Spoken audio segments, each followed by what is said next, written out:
اعوذ باللہ من الشیطان الرجیم، بسم اللہ الرحمن الرحیم۔ فدلہما بغرور فلما ذاقا الشجرة بدت لہما سوآتہما وطافقا یخصفان علیہما من ورق الجنہ وناداہما ربہما ألم أنهاكما عن تلكما الشجرة وأقل لكما إن الشيطان لكما عدو مبين قال ربنا ظلمنا أنفسنا وَإِن لَّمْ تَغْفِرْ لَنَا وَتَرْحَمْنَا لَنَكُونَنَّ مِنَ الْخَاسِرِينَ۔ چنانچہ شیطان نے ان دونوں کو دھوکہ دے کر پھسلا دیا۔ جب ان دونوں نے اس درخت کا پھل چکھا تو ان دونوں کی شرمگاہیں ان پر ظاہر ہو گئیں، اور وہ دونوں اپنے اوپر جنت کے پتے چپکانے لگے تاکہ ستر ڈھانک سکیں۔ اور ان کے رب نے ان کو آواز دی، کیا میں نے تمہیں اس درخت سے روکا نہیں تھا؟ اور میں نے تمہیں یہ نہیں کہا تھا کہ شیطان تم دونوں کا کھلا دشمن ہے؟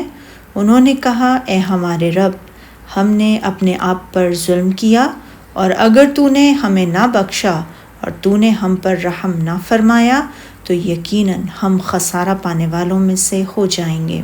حضرت ابی بن کعب رضی اللہ تعالیٰ عنہ سے روایت ہے، حضرت آدم علیہ السلام لمبے قد کے تھے، گویا وہ کھجور کا تن آور درخت ہوں۔ آپ کے سر کے بال بھی گھنے تھے۔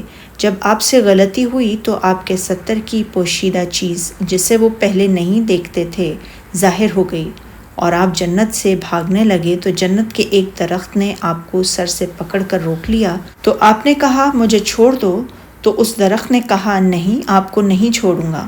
ادھر اللہ تعالیٰ نے آپ سے مخاطب ہو کر فرمایا، آدم مجھ سے بھاگتے ہو؟ عرض کی حضرت ابن عباس رضی اللہ تعالیٰ عنہ نے، اور وہ بہشت کے درختوں کے پتے توڑ توڑ کر اپنے اوپر چپکانے اور ستر چھپانے لگے۔ اس آیت کے بارے میں روایت کیا گیا کہ وہ انجیر کے پتوں سے اپنے ستر کو چھپانے لگے تھے۔ امام مجاہد فرماتے ہیں، انہوں نے جنت کے پتوں کو اپنے اوپر اس طرح لپیٹنا شروع کر دیا تھا جس طرح کپڑے کو تن بدن پر لپیٹ دیا جاتا ہے۔ وہب بن منبہ نے اس آیت کی تفسیر میں لکھا کہ آدم و حوا کے ستر کے مقامات پر نور کا لباس تھا، جس کی وجہ سے وہ ایک دوسرے کے ستر کے مقامات کو دیکھ نہیں سکتے تھے، لیکن جب انہوں نے درخت کے پتے کو کھا لیا تو ان کے ستر کے مقامات کھل گئے۔ عبدالرزاق نے قتادہ سے روایت کیا کہ حضرت آدم علیہ السلام نے عرض کی، اے اللہ، اگر میں توبہ و استغفار کر لوں تو اللہ تعالیٰ نے فرمایا کہ پھر میں تجھے جنت میں داخل کر دوں گا۔ اس کے برعکس ابلیس نے توبہ کی بابت کوئی سوال نہ کیا، بلکہ یہ سوال کیا کہ اسے مہلت دے دی جائے، اور دونوں نے جو سوال کیا اسے پورا کر دیا گیا۔ ضحاک بن مزاحم نے، اے میرے رب، ہم نے اپنے آپ پر ظلم کیا، اور اگر تو نے ہمیں نہ بخشا اور تو نے ہم پر رحم نہ فرمایا تو یقیناً ہم خسارہ پانے والوں میں سے ہو جائیں گے کے بارے میں کہا۔ یہ وہ کلمات تھے جو حضرت آدم علیہ السلام نے اپنے رب تعالیٰ سے سیکھے تھے۔